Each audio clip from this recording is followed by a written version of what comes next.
waiting, may tinuturo sa iyo ang ating Panginoon.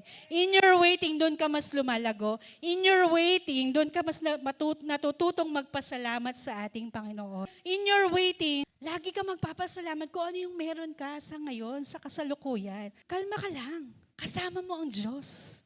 Kalma ka lang. Mabuti ang Diyos. Kalma ka lang. Tapat ang Diyos.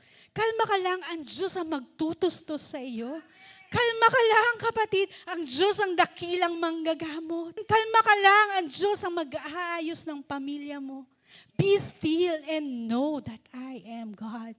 When you pray, trust God fully. When you pray, trust God heartily. God teaches you to enjoy your waiting time. God teaches you to know that He knows the perfect timing of His promises. And God will make it happen if the time is right.